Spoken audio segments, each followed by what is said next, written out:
उन्होंने कहा जो भी मरीज मर रहा है, जिसकी मौत हो रही है, वो टीबी से मर रहा है, वो कैंसर से मर रहा है और बीमारी से मर रहा है, उसमें लिख दिया जा रहा है मौत कोरोना से हो रही है। उनका दावा एक बार फिर आपको दिखा रहे हैं।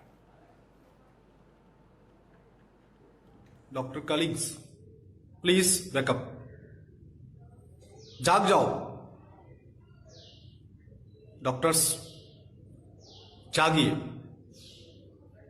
कोरोना को लेकर के सबको बताइए एक सामान्य बीमारी है, सामान्य फ्लू है, जिसकी मृत्यु दर 0.1% से भी कम है। जो मृत्यु दर बताई जाती है वो कोमोर्बिडिटी की वजह से, यानी कि उसके साथ में 2 बीमारी, 3 बीमारी, 4 बीमारी और है, और कॉज ऑफ डेथ उसका लिखा जा रहा है कोरोना वायरस। इस बात को आपको समझने की आवश्यकता है और सबको समझाने की आवश्यकता है। डायग्नोस्टिक किट जिसके बेस पर यह टेस्ट किया जा रहा है वो 2% से 40% तक इनएक्यूरेट है,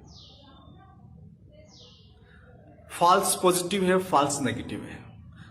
इन किट्स के आधार पर किसी को कोरोना पॉजिटिव बताना, कोरोना नेगेटिव बताना ही गलत है। और कोरोना पॉजिटिव बता करके उस मरीज को आइसोलेशन करना, क्वारंटाइन करना और पूरा देश लॉकडाउन करना, यह गलत है। मामला गंभीर लगता है। डॉक्टर तरुण कोठारी हमारे बीच हों उससे पहले हमारे साथ जुड़ रहे हैं डॉक्टर नरेश चावला, सदस्य दिल्ली मेडिकल काउंसिल के हैं। स्वागत सर आपका। डॉक्टर साहब, ये जानना और समझना आपसे चाहेंगे, कई बार कई चर्चाएं सुर्खियों में आई।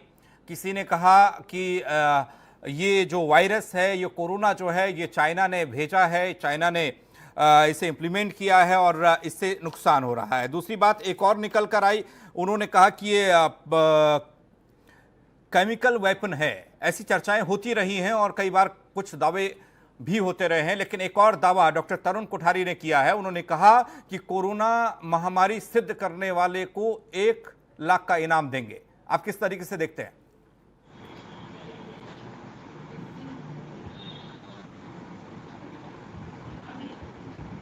हेलो मिस्टर कंपेयर, मैं बोलूं क्या? जी बिल्कुल बिल्कुल। देखिए, सुनिए, डॉक्टर तरुण कोठारी का दावा कि ये बीमारी इतनी बड़ी नहीं है, तो पेंडेमिक उसको कहा जाता है जो 7 महाद्वीपों के ऊपर एक साथ अटैक कर रहा होता है, तो कोरोना पेंडेमिक तो है। उनका ये सोचना कि दूसरी बीमारियां हिंदुस्तान में इससे ज़्यादा खराब हैं, इसमें कोई शक नहीं है। ट्यूबरकुलोसिस से, रोड साइड एक्सीडेंट्स से, हार्ट डिसीजेस से, दूसरी डायबिटीज से हमारे ज़्यादा लोग मरते हैं। लेकिन इस कोरोना को एक महामारी ना मानना, इस पे ध्यान ना देना, इसको कंट्रोल ना करने की कोशिश ना करना, क्वारंटीन ना करना, ये सब कहना मेरे हिसाब से ना केवल गलत है, थोड़ा मिसलीडिंग भी है। इससे लोगों में भ्रम फैलता है। आफ्टर ऑल ये एक इन्फेक्शियस और कंटेजियस बीमारी है और दुनिया जानती है ये फैलती चली जाती है। अगर इससे बचने के लिए इसका पूरा जितना बुरा रूप इसका यूरोप में और अमेरिका में हुआ, अमेरिका में 2-3 लाख लोग मर चुके हैं, हमारे यहाँ कुछ लोग कम मरे हैं, जो कि हमारी आबादी बहुत ज़्यादा भी है और कई किस्म की है, गाँवों में है, शहरों में है, स्लम्स में है, वगैरह वगैरह। तो मेरे हिसाब से क्वारंटीन पे थोड़ा बहुत सवाल उठ सकता है कि थोड़ा लेट क्यों चला था, लेकिन ये कहना कि इससे बचने की कोशिश नहीं की जानी चाहिए थी, ये सरासर गलत है। मैं इसका खंडन करता हूं। मेरे विचार में जितनी बीमारी फैल चुकी है, इसके बाद अभी भी अगर ये धीरे धीरे पहले और हम इसको आसानी से कंट्रोल करें, इसका ही सुझाव रहेगा। और ऐसा कोई भी बयान रिस्पॉन्सिबल जिम्मेवार मीडिया पे आए तो मेरे हिसाब से इसको हम जल्दी से जल्दी इस चीज को क्लैरिफाई करें और बंद करें। लॉकडाउन के बाद 2 महीने के अनलॉक के बाद लोगों को जो सावधानियां, सोशल डिस्टेंसिंग और मास्क वगैरह चीजें बताई गई हैं, उनको इस्तेमाल करने में दिक्कत कर रहे हैं और लोग बाहर आने को तड़प रहे हैं। तो मेरे विचार में ऐसा कोई भी मिसलीडिंग बयान जिससे वो बाहर एकदम आ गए और बीमारी एकदम दोबारा फैल गई, जो हमारे बड़े बूढ़े हैं जो घरों में बैठे हैं, जिनको दूसरी बीमारियां साथ में लगी हुई हैं, मेरे हिसाब से उन पे बहुत बड़ा नुकसान हो सकता है। हमें इससे बचने की पूरी कोशिश करनी चाहिए और ना आपका लॉकडाउन तो दोबारा नहीं लगना चाहिए, लेकिन जो लोग अपने आप को होम क्वारंटीन में चुपचाप घर में बैठे हैं, पर्टिकुलरली जो लोग 60-70 साल की उम्र के ऊपर हैं और जिनको दूसरी बीमारियां पहले लगी हुई हैं, वो जी। हमारा वल्नरेबल सेक्शन है। उनको बचाना हमारे देश के हर नागरिक की, हर डॉक्टर की, एक मेडिकल व्यवस्था की पूरी जिम्मेदारी है। वो हमें पूरी तरह उनको बचाने की कोशिश करनी चाहिए। नहीं, ऐसा ही दावा डॉक्टर साहब, क्या मैं ये मानूं कि उन्होंने खासकर डॉक्टर्स के लिए अपील की है? उन्होंने कहा है कि डॉक्टर्स ही जानते हैं बीमारी क्या है, कोई राष्ट्रपति नहीं जानता, कोई प्रधानमंत्री नहीं जानता, कोई स्वास्थ्य मंत्री नहीं जानता। उन्होंने कहा डॉक्टर्स इस बारे में जागरूक करें लोगों को और बताएं। और ऐसा ही एक मामला राजस्थान के एक डॉक्टर का भी है, उन्होंने तो एक किताब तक लिख डाली है, उसमें तमाम चीजें बताई गई हैं, क्या खाना है क्या नहीं खाना। उनका नाम है डॉक्टर विश्व स्वरूप राय चौधरी, और उन्होंने भी कई टीवी इंटरव्यूज दिए हैं, उनका भी कुछ इसी तरह का तर्क है। लेकिन यहाँ पर जो जी बताएं। ऐसा कोई भी सनसनीखेज दावा एकदम मीडिया के अट्रैक्शन बन जाता है जिसमें कोई ऐसा आसान हल निकलता है। दोबारा बता दूं, कोरोना से पहले दूसरे वायरसेस भी हिंदुस्तान में आए हैं। इन्फ्लुएंजा पहले से हमेशा एग्जिस्ट करता आया है। किसी ने, किसी भी मेडिकल डॉक्टर ये नहीं कहा कि ये वायरस नहीं है, ये वायरस ही है। इसकी एक ही कमी है जो दूसरों से ज़्यादा इसको खतरनाक बनाती है, वो है कि ये थोड़ा इन्फेक्शियस ज़्यादा है, ये बड़ा फैलता बड़ी तेज़ी से है। और ये इत्फाकन हमारे देशवासियों की खुशकिस्मती है कि जो स्ट्रेन अमेरिका और यूरोप में और चाइना में थी, इंडिया में जो स्ट्रेन आई है वो इतनी इन्फेक्शियस नहीं है। अमेरिका में, चाइना में खुलेआम देखा गया था, लोग खड़े खड़े ऑक्सीजन कम होने की वजह से गिर जाते थे, मर जाते थे। तो ये उनका ये कहना, डॉक्टर तरुण का एक कोठारी का ये कहना कि हम ये जानते हैं कि ये वायरस ही है, हम ये जानते हैं कि दूसरी बीमारियां हमारे देश में इस वायरस की अपेक्षा ज़्यादा मौतें कर रही हैं या कर चुकी हैं या करती रहेंगी, लेकिन उसका मतलब ये कतई नहीं है कि हम इस महामारी या पेंडेमिक से और इस पर्टिकुलर वायरस की इन्फेक्शियसनेस से बचने की कोशिश ना करें। वो अपने यहाँ जो मौतों की दर काफ़ी कंट्रोल में है और जो इन्फेक्शन रेट भी अभी तो दिल्ली में तो बहुत अच्छा है, लेकिन कुछ प्रदेशों में से तमिलनाडु और वेस्ट बंगाल में और बिहार में कुछ ज़्यादा था, तो वहाँ भी कंट्रोल किया जाए ताकि हम देश की अर्थव्यवस्था जो कि दबी पड़ी है, बिल्कुल डूब गई है, उसको हम दोबारा स्टार्ट कर सकें। नहीं चावला साहब, डॉक्टर साहब एक बात और है, उन्होंने एक तर्क दिया है। अब कितने इनके दावों में सच्चाई है वो जाना, वो मेडिकल से जुड़े हुए हैं, बीबीएस हैं, एमडी हैं, आप जाने, आप उस फील्ड से जुड़े हुए हैं। बस हम ये जानकारी जानना चाह रहे हैं आप लोगों से कि क्या वाकई में इस तरह के तर्क दिए जा सकते हैं। उन्होंने WHO को कटघरे में खड़ा कर दिया, अमेरिका की फार्मास्यूटिकल्स कंपनीज को इसमें खड़ा कर दिया, बिल गेट्स को उन्होंने खड़ा कर दिया कटघरे में, और साथ ही उन्होंने कहा कि तंजानिया के राष्ट्रपति का उदाहरण उन्होंने दिया। उन्होंने कहा तंजानिया के राष्ट्रपति ने इस कोरोना को लेकर दिमाग दौड़ाया तो उन्होंने टेस्ट करवाए, और टेस्ट जिस चीज़ पर हुए हैं उनको आप सुनेंगे तो हैरान रह जाए। उन्होंने कहा कटहल, पपीता, अमरूद, आम, जानवर, कुत्ता, बिल्ली, इन लोगों पर टेस्ट किए गए और टेस्ट में भी ये पाया गया कि कुछ रिपोर्ट पॉजिटिव आई, कुछ का तो पता नहीं चला, उसने नहीं पकड़ पाया, लेकिन कुछ को पॉजिटिव बताया। यही इन्हीं जांच किट्स पर सवाल उठाते हुए उन्होंने ये बात कही। इसमें कोई शक नहीं है कि अल्टीमेटली जो जैसे कि तंजानिया के राष्ट्रपति ने कहा, इस कीटाणु यानी कि इस सूक्ष्माणु कोरोना को कंट्रोल करने के लिए हमारी जो शरीर की अंदर की इम्यूनिटी बहुत ज़्यादा काम करती है। हम ये कह सकते हैं कि पहले कुछ हफ्तों में शायद ना केवल सिर्फ हिंदुस्तान के मीडिया में बल्कि all over the world media में एक थोड़ा सा पैनिक क्रिएट हुआ था। हम भी कहेंगे शायद थोड़ा वो ज़्यादा था। As a medical doctor I would say yes, it was a little over, but इसका मतलब ये कतई नहीं है कि डिसीज डेंजरस नहीं है। It is a disease, it spreads very fast, जो ये एग्जिस्टिंग मरीजों को बहुत ज़्यादा नुकसान करती है। इवन हम क्या कहें, हमारे इंडिया, दिल्ली के कम से कम 8 तो डॉक्टर दिल्ली अलोन में मर चुके हैं, कम से कम 120 डॉक्टर्स पूरे हिंदुस्तान में मर चुके हैं। तो ये दावा तो उनका सरासर बिल्कुल नाकार है, बिना किसी बेसिस के है कि ये कुछ भी नहीं है। आफ्टर ऑल डैमेज तो हुई है।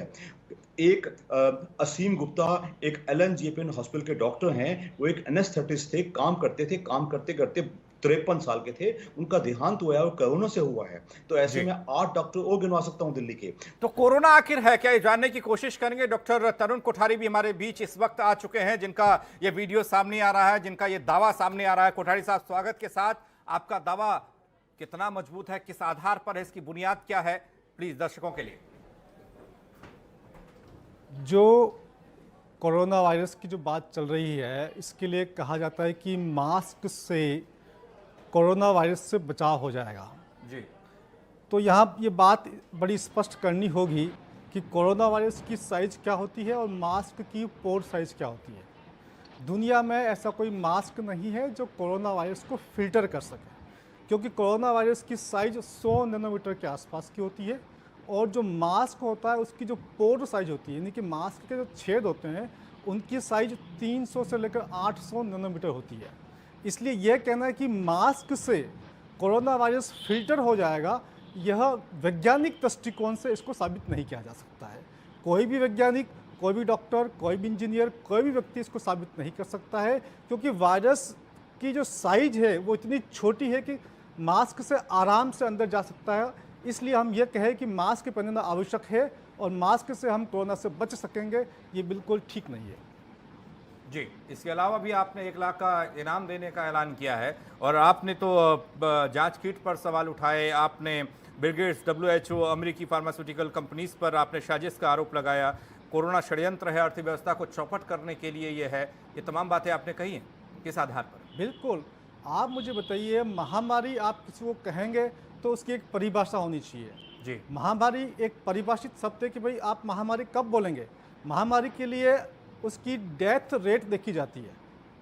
डेथ रेट किसी डिजीज़ की कितनी है, नंबर 1। नंबर 2, कितनी तेज़ी के साथ फैलता वो, 2 चीज़ हम देखते हैं, उसके आधार पर हम महामारी को घोषित करते हैं। मैं चैलेंज करता हूँ, इन 2 पॉइंट पर बात कीजिए दुनिया का कोई भी वैज्ञानिक, आखिर किस आधार पर लोग उसको महामारी घोषित कर रहे हैं। इसको हम कहते हैं कि आर नोट एक शब्द होता है, रिप्रोडक्शन रेट, यानी कि ट्रांसमिशन कितना ज़्यादा हो रहा है।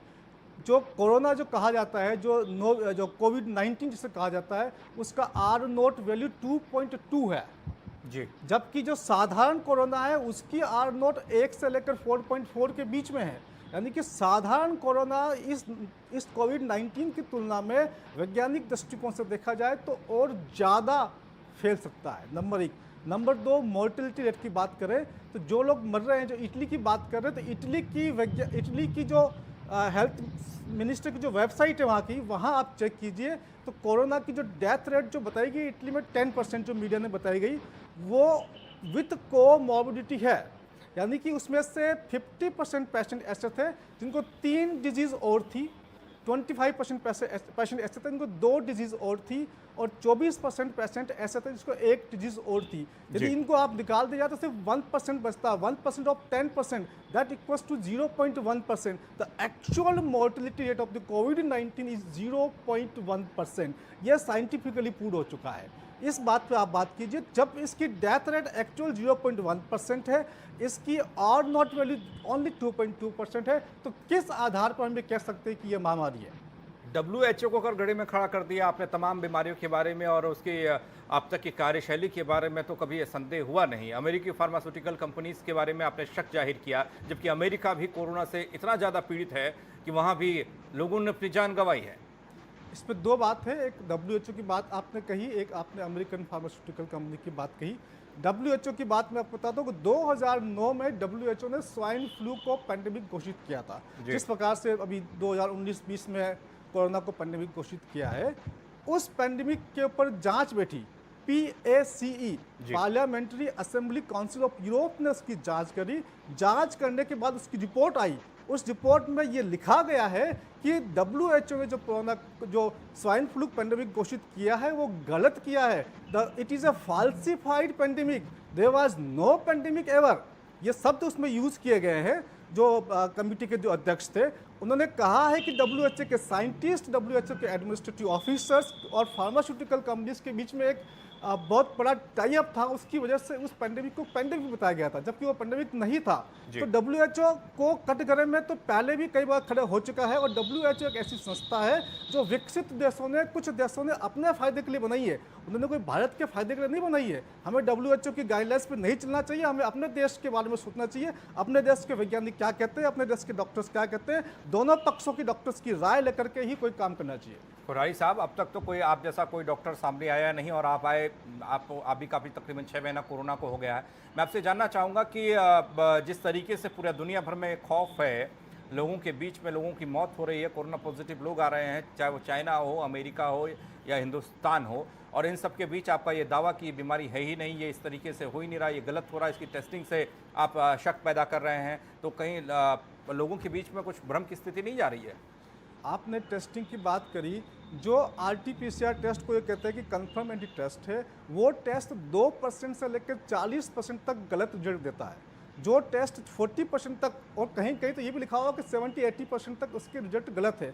जिस टेस्ट के रिजल्ट ही गलत है, उसके बेसिस पर किसी को क्वारंटाइन करना, किसी को आइसोलेशन करना, साइंटिफिक दृष्टि से कैसे सही हो सकता है? हम साइंस के बेस पर बात करना चाहते हैं, कोई भी व्यक्ति आए साइंस के बेस पर बात करें हम उसके ऊपर। जिस टेस्ट के नतीजे 2% से लेकर 40% ऑफिशियल फिगर है कि नतीजे गलत है, वो सही नहीं हो सकते, उसके बेसिस पर किस प्रकार से हम देश को लॉकडाउन कर सकते हैं? जी, नंबर 1। नंबर आपने बोला कि अमेरिका में भी इस प्रकार से बीमारी फैल रही है, वहाँ पर इस बीमारी को फैलाने के लिए कई तरह के षड्यंत्र वहाँ भी चल रहे हैं, जिस प्रकार से हमारे देश में चल रहे हैं, अंतर्राष्ट्रीय षड्यंत्र है। वहाँ देखिए CDC है, सेंट्रल फॉर डिजीज कंट्रोल, जो अमेरिका की सबसे बड़ी एजेंसी है, उसने किस प्रकार से कैलकुलेट किया, एक पेशेंट का 15 दिन में 4 बार टेस्ट हुआ, मान लीजिए 3 बार पॉजिटिव आया, तो उसको 3 पेशेंट काउंट किए गए। जी, यानी कि एक पेशेंट को मल्टीपल काउंटिंग किए गए, अलग अलग टेस्ट में पॉजिटिव आया तो अलग अलग उसको भी मल्टीपल काउंट किए गए, इस प्रकार से नंबर ऑफ पेशेंट्स बढ़ाए गए। नंबर 1। नंबर 2, जो WHO का जो क्लिनिकल ट्रायल चल रहा है, उसमें जो ड्रग्स है वो इतनी खतरनाक है कि उन ड्रग्स की वजह से मृत्यु दर बढ़ रही है। जी। डॉक्टर नरेश चावला, आपने सुना डॉक्टर कोठारी को? मैं स्पष्ट कहना चाहूँगा, it's addressed to all the audience of your channel and to Dr. Kothari also. जी, When it comes to public health, तो रिस्क नहीं लिए जाते। जहां तक कहा गया कि डेथ्स हुई हैं, उनके कारण को मेडिकल डोज ने कभी छुपाया नहीं। एक, जब हम खुलेआम कहते हैं the people who are at maximum risk are the elderly people who are largely 60-70 plus and जो उनकी कोमोर्बिडिटीज यानी कि दूसरी बीमारियां हैं, तो हम ये मान के चलेंगे। लेकिन अगर इसमें कोई शक नहीं है कि आज से पहले भी लोग इन्फ्लुएंजा से और लोग स्वाइन फ्लू से और बर्ड फ्लू से मरते रहे हैं, और डेथ रेट ऑलमोस्ट 2% से ऊपर होता था। और इस जो डिसीज का, जो ये कोरोना का डेथ रेट अभी जो दिल्ली में है काफी कम कहा जा रहा है, लेकिन हिंदुस्तान के बाकी प्रदेशों में ऑलमोस्ट 5-6% तक भी गया है, और दूसरे विदेशों में इससे ज्यादा भी रहा है। तो लेकिन इसकी बिना पे हमारे विचार में जो बेनिफिट ऑफ डाउट है वो हमेशा पब्लिक को जाना चाहिए। जी, डॉक्टरों की अंडरस्टैंडिंग अभी ना हो, इसमें कोई शक नहीं है कि ये इल्जाम कई लोगों ने लगाया है। चलिए थोड़ा वक्त इजाजत नहीं दे पा रहा है। डॉक्टर कोठारी, आप कुछ कहना चाहेंगे? बेनिफिट ऑफ डाउट पब्लिक को जाना चाहिए, लेकिन लॉकडाउन करके जनता को अपने घरों के अंदर बंद करके किस प्रकार से हम जनता को बेनिफिट ऑफ डाउट दे रहे हैं? आप ये सोचिए ना, हमने पूरा देश बंद कर दिया, 30 करोड़ लोगों को बेरोजगार कर दिया, क्या ये हम जनता को बेनिफिट ऑफ डाउट दे रहे हैं? बिल्कुल नहीं दे रहे हैं। आप ये सोचिए, जिस बीमारी की मृत्यु दर कोमोर्बिडिटी की वजह से हो रही है, क्या आज के पहले लोग नहीं मरते थे? क्या कोरोना से पहले जो एल्डरली पॉपुलेशन वो नहीं मरती थी? ऐसा कौन सा देश है जहां पर एल्डरली पॉपुलेशन की मृत्यु नहीं होती है? जो मृत्यु कोरोना के dying with corona and dying because of the corona is a great difference. एक पेशेंट कोरोना पॉजिटिव आ गया, मरने से पहले आपने बोले जी कोरोना से मरा, आप ये क्यों नहीं बता रहे कि डायबिटीज से कितने मरे, आप ये क्यों नहीं बता रहे थे हाइपरटेंशन से कितने मरे, आप ये क्यों नहीं बता रहे थे हार्ट अटैक से कितने मर रहे, आप ये क्यों नहीं बता रहे थे कि ब्रेन हैमर से कितने मर रहे? इस बीच ये आंकड़े सामने नहीं आए। बहुत बहुत शुक्रिया आपका तरुण कोठारी जी हमारे साथ जुड़ने के लिए। डॉक्टर नरेश चावला जी, आपका भी बहुत बहुत शुक्रिया। डॉक्टर तरुण कोठारी के तर्कों में दम नजर आता है, क्योंकि कोरोना के इस काल में तमाम वो जो बीमारियां अक्सर हुआ करती थी, टीबी, कैंसर और इनसे जो लोग मरा करते थे, वो आंकड़े सामने नहीं आ पा रहे हैं और सिर्फ कोरोना मरीजों के बारे में बताया जा रहा है कि कोरोना की वजह से मौत हुई है। अब कोरोना पर यह कैसा दावा और इसमें कितना दम है, ये तमाम उस मेडिकल लाइन के लोग जो स्वास्थ्य के बारे में जानते हैं, जो बीमारी के बारे में जानते हैं, उनको एक चिंतन करने की जरूरत मालूम पड़ती है। इस हमारे खास प्रोग्राम में फिलहाल इतना ही। बाकी खबरों के लिए बने रहिए R9 टीवी के साथ, सिर्फ खबर के लिए।